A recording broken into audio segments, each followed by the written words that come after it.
Drama serial baby बाजी की अगली आने वाली एक साथ बहुत ज़्यादा इमोशनल होने वाली हैं। बेबी बाजी देखने वालों की मुख्तलिफ राय है, जिसके बारे में अक्सर लोग ये कहते हैं कि बेबी बाजी को अपना घर सेल नहीं करना चाहिए था, ताकि उनके पास एक रहने को ठिकाना तो होता। अगर किसी बच्चे को वहाँ से जाना था तो वो खुद रेंट पर चला जाता, लेकिन उस घर को सेल नहीं करना चाहिए था। आप इस बारे में क्या राय देते हैं? क्या अगर बेबी बाजी वो घर सेल ना करती तो वो इस तरह की ज़लालत से बच सकती थी? जैसा कि पिछली एपिसोड्स में हम लोग देख चुके हैं कि वासिफ बेबी बाजी को ज़बरदस्ती अस्मा के घर छोड़ आया था।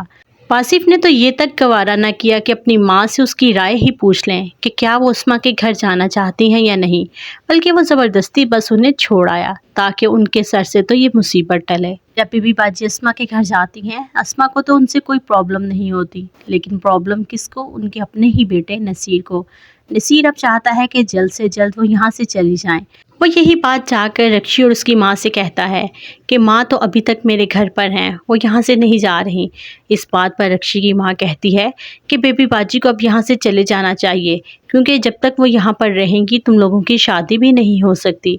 दिल में तो वो यही सोच रही हैं कि जब तक बेबी बाजी नसीर के घर रहेंगी तब तक नसीर ये फ्लैट रक्षी के नाम नहीं कर पाएगा।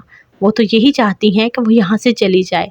रक्षी और रक्षी की माँ नसीर को यही मशवरा देती हैं कि तुम अपनी माँ से कहो कि तुम्हें और अस्मा को कहीं जाना है, और इस वजह से वो यहाँ से फिर चली जाएंगी। और नसीर वही काम करता है। घर जाकर अस्मा को कहता है कि अस्मा पैकिंग करो, हमें कुछ दिन के लिए शहर से बाहर जाना है। बेबी बाजी को कहता है कि माँ जी, आपको अब कुछ दिन असरा के घर चले जाना चाहिए, जब हम लोग आएंगे तो हम आपको ले आएंगे।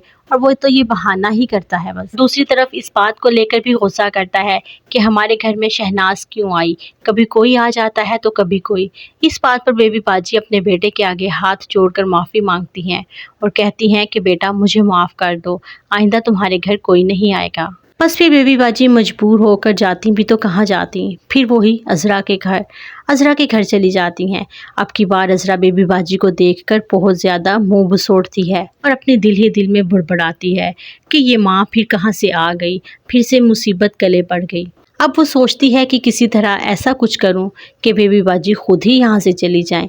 अब वो सोचती है कि वो घर का कोई काम नहीं करेगी और घर के सब काम उसी तरह छोड़कर सो जाती है।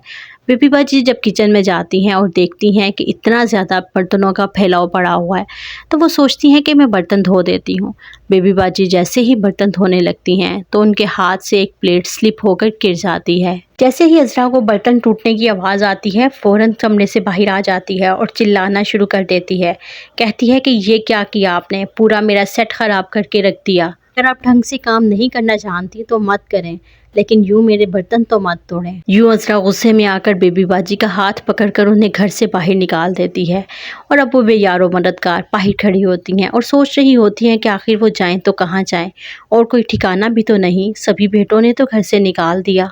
वो सोचती हैं कि शहनाज के घर चली जाती हूँ और कुछ दिन वहाँ पर रहकर फिर ओल्ड होम चली जाऊँगी।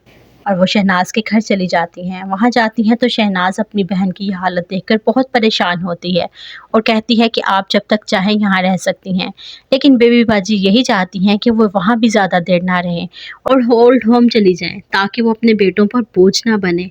इस दौरान समन भी उनकी काफ़ी ज़्यादा खिदमत करती है और बेबी बाजी का बहुत ज़्यादा ख्याल रखती है। वीवर्स, 4 बेटों की माँ इस तरह दर बदर धक्के खा रही है और आखिरकार मजबूर हो गई है कि वो ओल्ड होम चली जाए।